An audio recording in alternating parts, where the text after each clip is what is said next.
Good morning, Year 2. It's Wednesday, the 3rd of March, and it's time for our comprehension video. So today we're looking at the Year 1 booklet, okay, with the doggy on the front. And today in our comprehension, we're going to be, can I read speech bubbles and match them to the correct person? So before we start, what is a speech bubble? Do we know when we would find a speech bubble in a story or on a picture? When would we use that speech bubble? That's right, yes. So what we do is a speech bubble is used for when somebody is talking, okay? So if Mrs. O'Keef wanted to say something, I would have my speech bubble there with what I have said, okay? So let me do a quick speech bubble here. There's my speech bubble. Can we see? There's my speech bubble. And I'm going to write.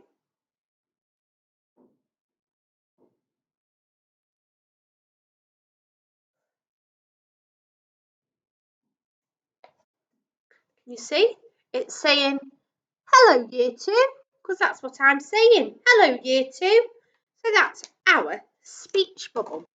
So a speech bubble is when somebody is talking. So in a story, or just like here on page 8, speech bubbles are used to say what the person has said or what they are saying.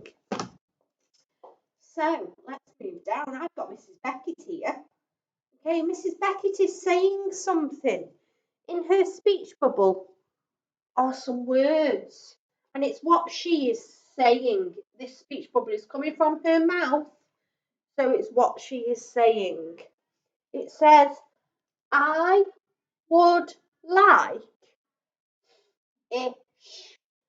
fish and chips for my lunch.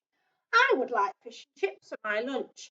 Now that's an I would. That's because she is saying it.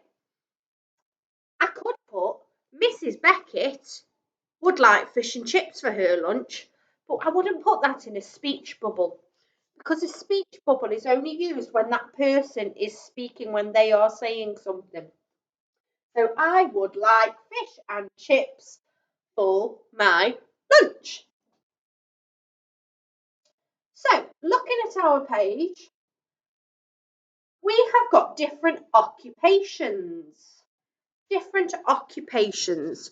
Do we know what an occupation is? Have a think. Talk to your grown up about what is an occupation. Well, an occupation is a job, somebody's role that they do, a job. And we're going to write a few here. So there might be a teacher. That is an occupation.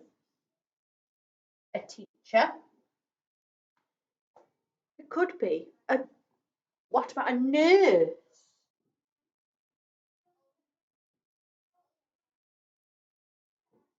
Nurse. Can you think of any more? Another occupation. A vet. A teacher. A nurse. A vet.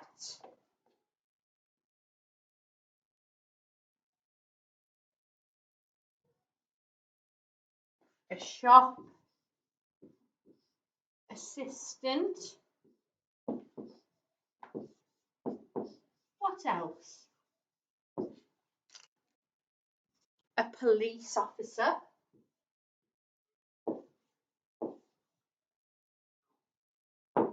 Police officer. Oh, got many more on. Have a think about what you can put on yours to have a go at writing all of the different occupations. So that's what an occupation is.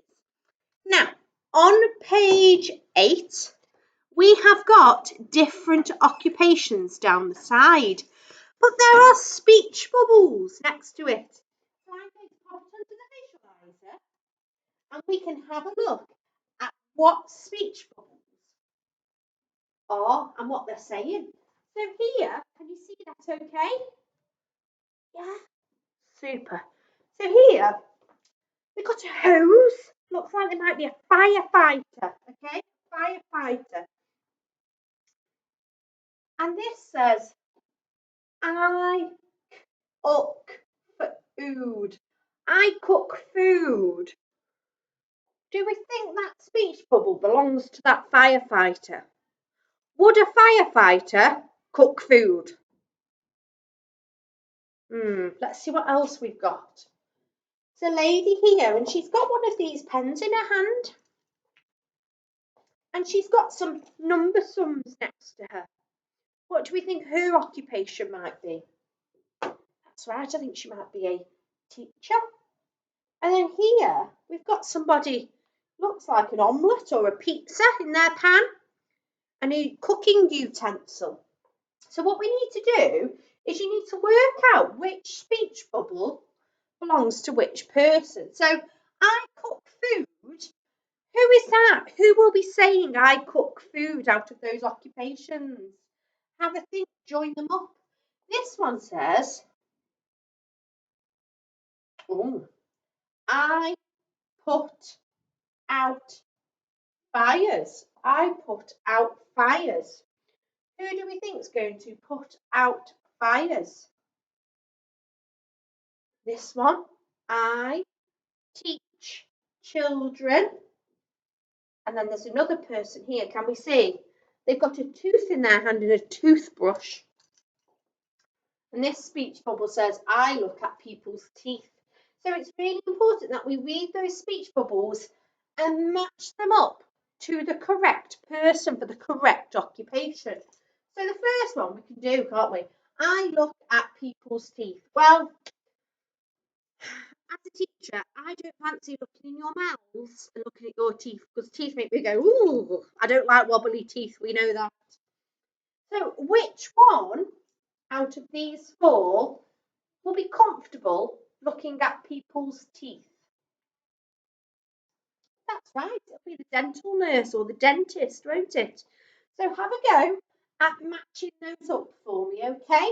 And make sure you send them in. So, our challenge. Mrs. O'Keefe's challenge. We have got 2 kittens there for the speech bubble. Your challenge is to write something that you think this kitten is saying to this kitten and write it in your speech bubble, okay? It could be funny, it could just be something silly that they've said to each other. Have a think. It might be saying, get away from my food. Or it might be saying, I want to play. So have a think about what you could put for that speech bubble. Write it down, send it in for me. I can't wait to see them. Well done, Year 2.